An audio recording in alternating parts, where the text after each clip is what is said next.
Exactement 18 heures à Palla, c'est à quelques encablures de la ville de Bobo-Dioulasso depuis le pays des hommes intègres. Mesdames et messieurs, bonsoir et bienvenue dans ce tour d'horizon de l'actualité. Les rideaux sont tombés ce mardi sur la deuxième session du Collège des chefs d'État de la Confédération des États du Sahel.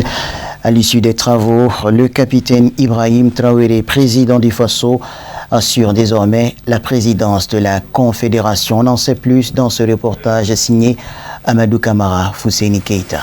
Les rideaux sont tombés sur la deuxième session du Collège des chefs d'État de la Confédération des États du Sahel, AES, ce mardi 23 décembre 2025 à Bamako, qui a vu le Mali passer les témoins au Burkina Faso, en l'occurrence le capitaine Ibrahim Traoré. Dans son discours de clôture, le tout nouveau président de la Confédération AES a mis le point sur des axes stratégiques de son mandat, qui tournent autour des axes prioritaires tels que le développement, l'économie et la défense. C'est un mot de remerciement à l'endroit de nos vaillantes forces combattantes toujours, qui ont compris le sens de notre combat et qui se donnent corps et âme pour que la Confédération puisse continuer d'exister.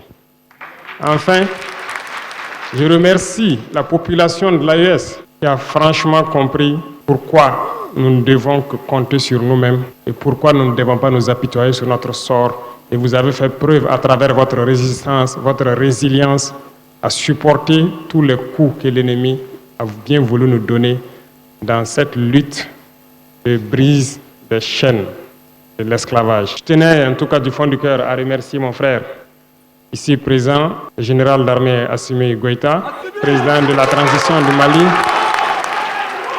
pour le travail énorme qui a été abattu durant ce temps depuis la création. Poser les jalons d'une telle confédération n'est pas chose aisée. Et surtout, vous avez tous été témoins de tous les défis qui ont été donc posés à nos États respectivement et à la confédération tout entière. Donc je tenais à le dire encore, merci pour tout le travail abattu. Merci pour le sens de l'écoute. Merci pour tous les sacrifices consentis. Et merci surtout à tous nos collaborateurs, les membres du gouvernement, tous les services techniques qui ont vraiment œuvré pour que cette journée qui ont tout fait pour que tous les acquis qui ont été donc à l'ordre du jour aujourd'hui puissent voir le jour. Le président de la transition du Mali, le général d'armée Assimi Goïta, président sortant de la Confédération des États du Sahel, AES, très ému de passer les témoins à son frère d'armes, capitaine Ibrahim Traoré, du Burkina Faso, s'est réjoui de l'excellente relation qui existe entre les pays membres de la Confédération AES. Selon lui, le bilan de la première année de la Confédération est satisfaisant, avant de réaffirmer sa détermination à œuvrer aux côtés de son frère du Burkina Faso pour la continuité des actions. Je voudrais exprimer ma profonde gratitude à mes frères, leurs excellences, le capitaine Ibrahim Traoré, président du Faso, président de la Confédération AES, et le général d'armée Abdraman Chani, président de la République du Niger, chef de l'État, pour la qualité de leurs apports à nos travaux. Leur engagement constant, leur analyse pertinente et leurs contributions éclairées ont été déterminants pour le succès de cette session. La richesse de nos échanges nous a permis de revisiter l'ensemble des actions réalisées dans le cadre de la mise en œuvre de la feuille de route de l'an 1 de la Confédération que nous avons définie de manière collégiale et d'esquisser avec clarté la responsabilité et les perspectives à venir dans le domaine de la défense et de la sécurité, du développement et de la diplomatie, tant au niveau régional qu'international. À noter que les travaux de cette deuxième session du Collège des chefs d'État de la Confédération des États du Sahel, AES, s'est consolidé par plusieurs motions de soutien, de remerciements et un communiqué final. Le clou de cette cérémonie de clôture a été le passage de témoins du Mali au Burkina Faso, et respectivement le général d'armée Assimi Goïta au président Ibrahim Traoré.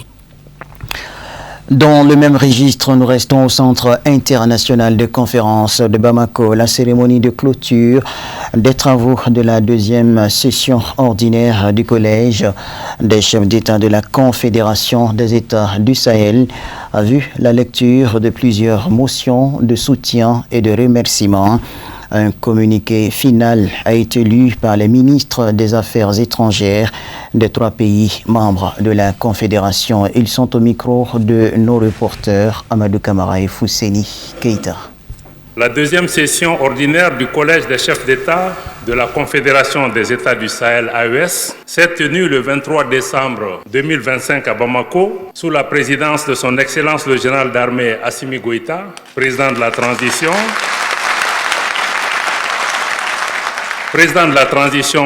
chef de l'État de la République du Mali, président de la Confédération des États du Sahel AES, était également présent.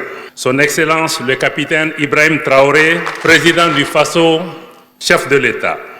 Son Excellence le général Abdourahmane Tiani, président de la République du Niger, chef de l'État. Le Collège des chefs d'État a passé en revue la situation politique, économique et sécuritaire dans l'espace confédéral et a examiné l'état d'exécution des décisions et orientations du Collège. Le Collège des chefs d'État a pris note, avec satisfaction, du relevé des conclusions de la première session du Conseil des ministres, tenue les 20 et 21 décembre à Bamako. Le Collège des chefs d'État a salué la qualité du dit relevé et entériné les pertinentes recommandations qu'il contient. Le Collège des chefs d'État a également examiné le rapport sur la mise en œuvre de la feuille de route de l'an 1 de la Confédération des États du Sahel AES, ainsi que le rapport synthétique sur le processus de négociation entre la Confédération des États du Sahel AES et la Communauté économique des États de l'Afrique de l'Ouest CEDEAO. À l'issue des délibérations, le Collège des chefs d'État a approuvé les recommandations contenues dans les 10 rapports. Sur le processus d'opérationnalisation de la Confédération, le Collège des chefs d'État a salué le leadership de son Excellence le général d'armée Assimi Goïta, président de la transition, chef de l'État de la République du Mali, dans la mise en œuvre diligente des conclusions de la première session tenue le 6 juillet 2024 à Niamey, en République du Niger, et de la feuille de route de l'an 1 de la Confédération des États du Sahel AES. Le Collège des chefs d'État s'est réjoui de l'excellence de la coordination entre les forces de défense et de sécurité des États membres de la Confédération à travers les opérations conjointes menées par les forces des 3 pays et qui ont permis de réduire drastiquement les capacités de nuisance des terroristes dans les 3 pays de la Confédération. Le Collège des chefs d'État de la Confédération des États du Sahel, AES, constate avec regret les actes multiformes de terrorisme dirigés contre la Confédération AES depuis sa création. Ces actes ont franchi une étape supérieure dans l'indignité avec le soutien assumé de sponsors étatiques étrangers. À cet égard, réitère avec force sa vive condamnation des actes de subversion perpétrés contre la République du Mali. Condamne fermement le harcèlement judiciaire dont est l'objet le Niger de la part du groupe français Orano dans le cadre de la gestion de sa production d'uranium. Cette tentative désespérée d'instrumentalisation de la justice à des fins d'accaparement des ressources minières du Niger est l'illustration parfaite du désarroi dans lequel se trouve le groupe Orano. Renouvelle son soutien sans faille aux populations de la Confédération AES pour leur résilience face à ces défis imposés. Réaffirme une fois de plus sa ferme détermination à combattre et vaincre le terrorisme et à exercer sa souveraineté sur ses ressources naturelles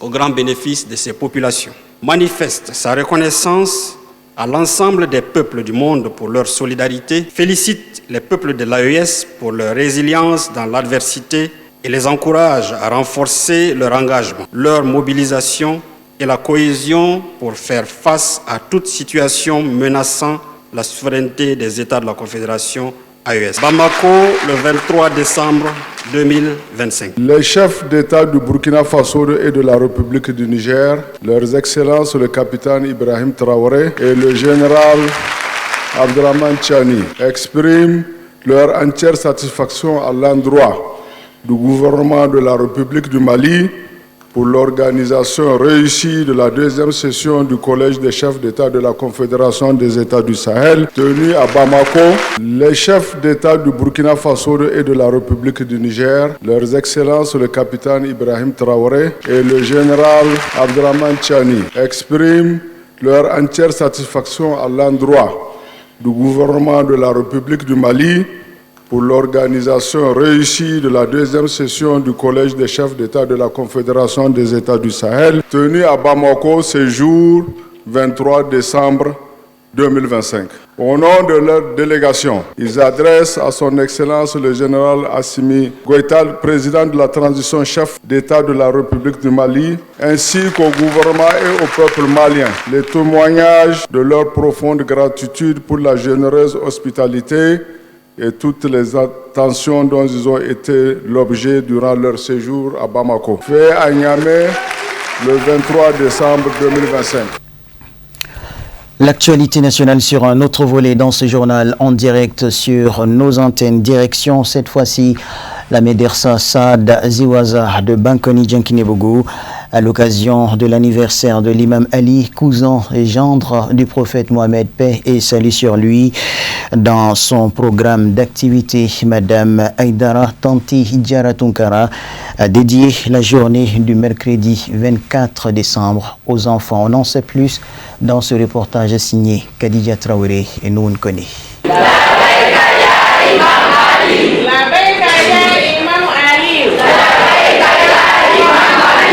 Imam Ali, cousin et gendre du prophète Mohammed, paix et salut sur lui, né le 13e jour du mois de Rajab, est célébré par l'épouse du président de la fête islamique du Mali, Madame Haïdara Tantidjara Tunkara. Pour l'édition 2025, l'événement a débuté par des jeux réunissant élèves, enseignants et parents autour d'une série de quiz conçus pour faire connaître la vie et le parcours de Imam Ali. Madame Haïdara Tantidjara Tunkara, initiatrice principale du mouvement, a été soigneusement représentée par les membres du club Imam Ali à la Sago Djamasago. Cette année, comme coutume, elle a réalisé cette année, comme d'habitude, pour venir à l'école coranique Saad Ziwaza, venir introduire une ambiance au niveau des enfants pour leur remettre des cadeaux en leur posant des questions. Vraiment, l'objectif est, dans le cadre de l'anniversaire d'Imam Ali, pour renforcer tout ce que nous faisons dans les années passées. Les participants, visiblement émus, ont exprimé leur joie et leur fierté d'avoir pu enrichir leurs connaissances.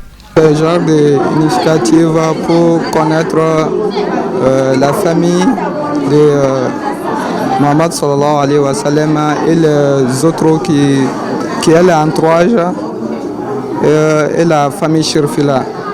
Je remercie beaucoup Tantidjara Tunkara et toute la famille Shirfila. Les enseignants, quant à eux, ont salué l'initiative, soulignant son importance pour la transmission des valeurs spirituelles et culturelles aux jeunes générations. Vraiment, l'initiative elle est bonne. Bien. On ne peut que les remercier maintenant pour l'initiative. Ça permet à nos élèves d'avoir une motivation parce que après avoir répondu aux questions, donc ils ont reçu maintenant des cadeaux. Donc c'est qui les motive davantage. Signalons que les cadeaux étaient constitués de kits scolaires tels que sacs à cahiers, chapelets, montres électroniques, entre autres. Sans transition, voyons ce qui fait l'essentiel de l'actualité internationale en bref et en images. La présente session de l'association s'est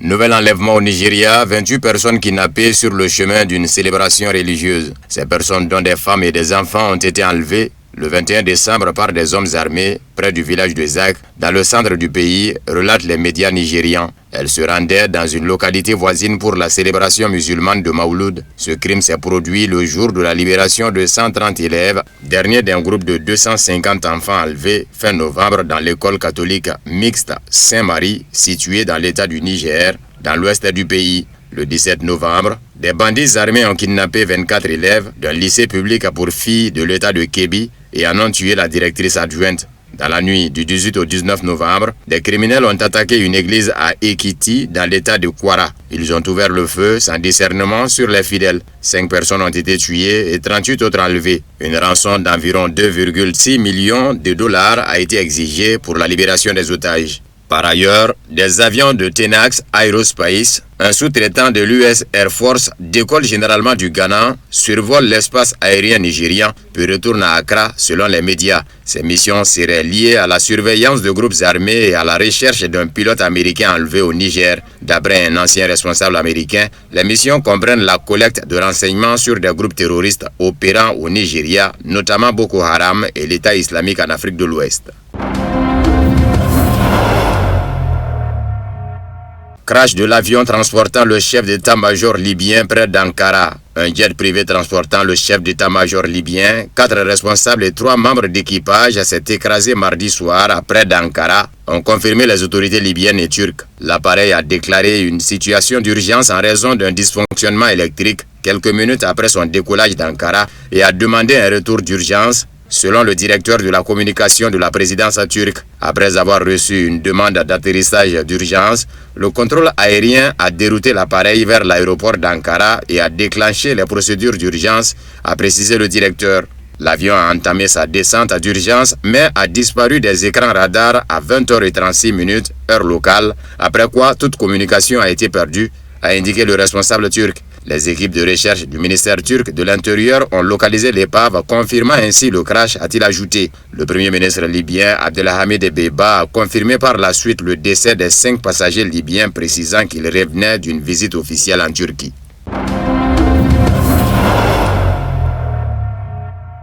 Le Venezuela est attaché à la paix, mais est prêt à défendre sa souveraineté et son intégrité territoriale, a déclaré le président Nicolás Maduro dans une lettre adressée aux chefs d'État d'Amérique latine et des Caraïbes et à tous les pays membres des Nations Unies. Maduro a rappelé que l'armée américaine avait mené 28 attaques contre des navires civils dans les Caraïbes et le Pacifique oriental, exécutant extrajudiciairement 104 personnes. Il a souligné que le Venezuela n'avait rien fait qui puisse justifier la pression militaire des États-Unis. Par ailleurs, les États-Unis ont arraisonné en eau internationale 2 pétroliers transportant environ 4 millions de barils de pétrole vénézuélien et ont décrété un blocus maritime total des pétroliers, a-t-il rappelé, ajoutant qu'il ne s'agissait pas d'un incident isolé, mais de la pratique consistant à utiliser la force militaire en dehors du cadre du droit international et de la Constitution américaine. Le blocus et le piratage des ressources énergétiques vénézuéliennes auront un impact négatif sur les exportations de pétrole et d'énergie, aggraveront l'instabilité des marchés mondiaux et auront un effet néfaste sur les économies des pays d'Amérique latine et des Caraïbes, a averti le dirigeant vénézuélien. Les ressources énergétiques ne doivent pas être utilisées comme instrument de confrontation militaire et de pression politique, a souligné Maduro.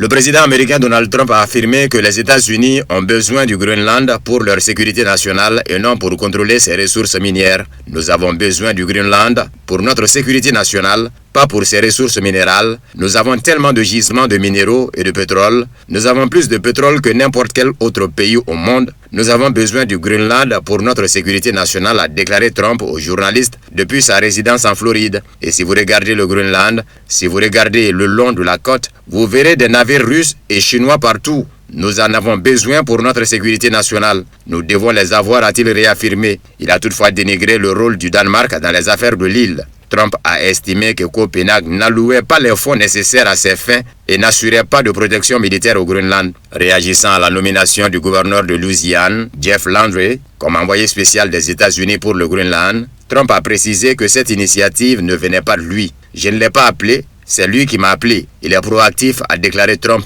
Il ajouta que le gouverneur lui a également rappelé, au cours de cette conversation, l'achat de la Louisiane à la France par les États-Unis.